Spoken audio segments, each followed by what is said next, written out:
Peace and blessings to you all. My name is Lester Young. I'm a transformational coach as well as a speaker where I help individuals turn their setbacks into comebacks by helping them change their mindset and their behavior choices, which ultimately brings about a transformation in their lives. Today, I would like to just share a few tips from my book called The 5 Stages of Incarceration. Because I believe that we're living in a time where we have to reimagine what the prison system looks like and how we can continue to help the men and women who are locked inside of a prison system become better people. There are 2.3 million people that are inside of a prison system at this very moment. And we're living in a society where we've always focused on the punitive side and dehumanizing side of punishment. But I'm a product of that environment, meaning that I have firsthand experience in knowing and understanding that punitive approach to transformation or inside of a prison system doesn't transform people. Dehumanizing them does not transform people.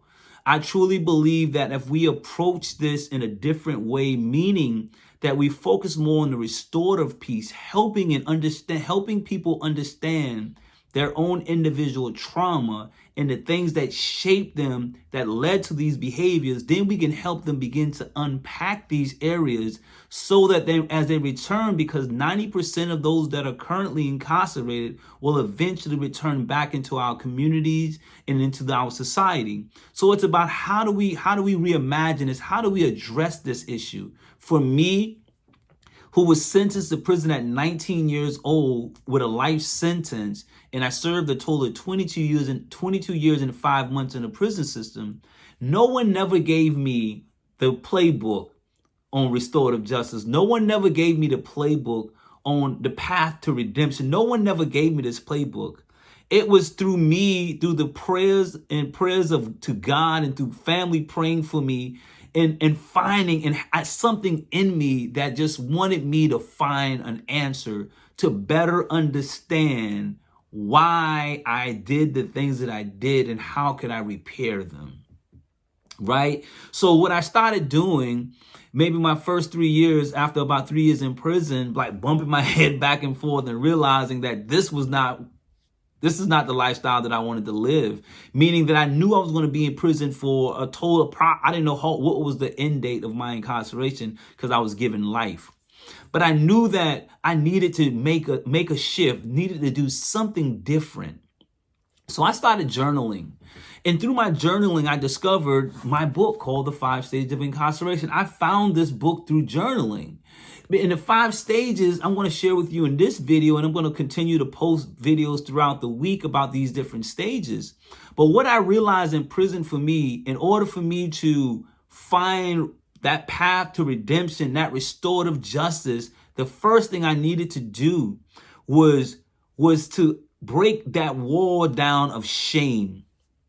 For so many years, I lived in shame. Shame was the thing that placed me in my mental prison, that held me there and placed me in a physical prison, right? So the first stage that I teach in my book The 5 Stages of Incarceration, is that I help individuals that are currently inside of a prison system identify the areas of self-denial for them. And over the course of my time there, I spoke to over 5,000 men inside of the system that was there.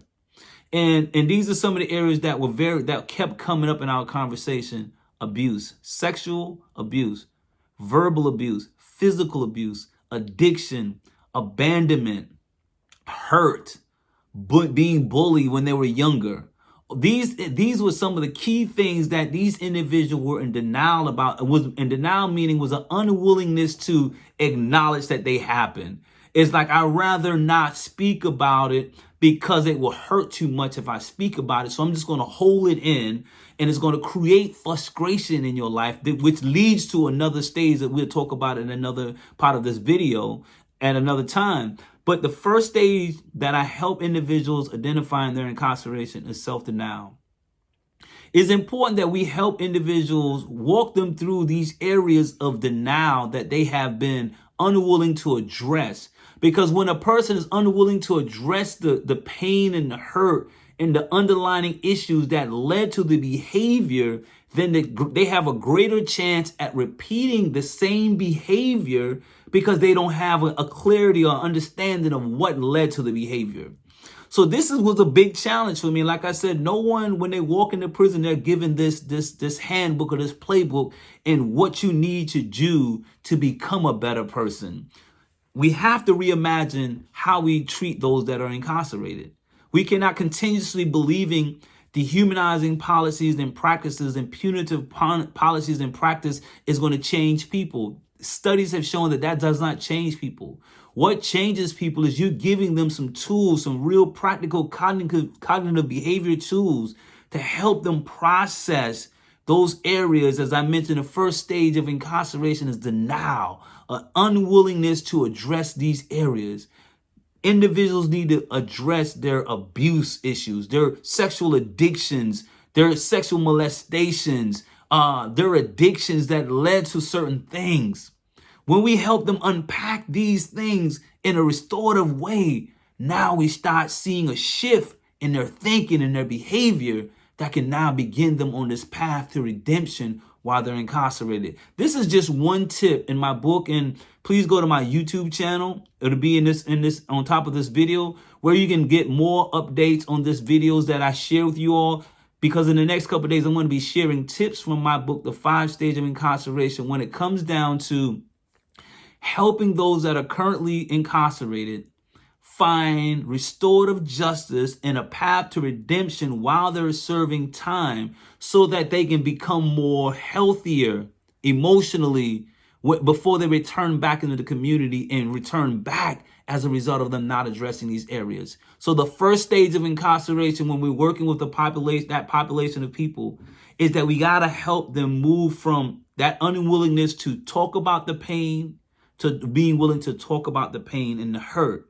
Because once we do that, then we begin to see these individuals turn on that light to now believe and dream that anything is possible now, because they no longer live in shame. Shame is the worst kind of prison that we can put ourselves into. So with that being said, that's just tip number 1. Please go to my website, path2redemption.org. Order the book, and you can follow me with this study as I continue to share these videos. We can have more dialogue about the power of redemption while you're serving time and becoming a whole person emotionally, mentally, as you return back into your community, to your family, and to our society. We have to rethink and how we address this. And this is what the book's all about.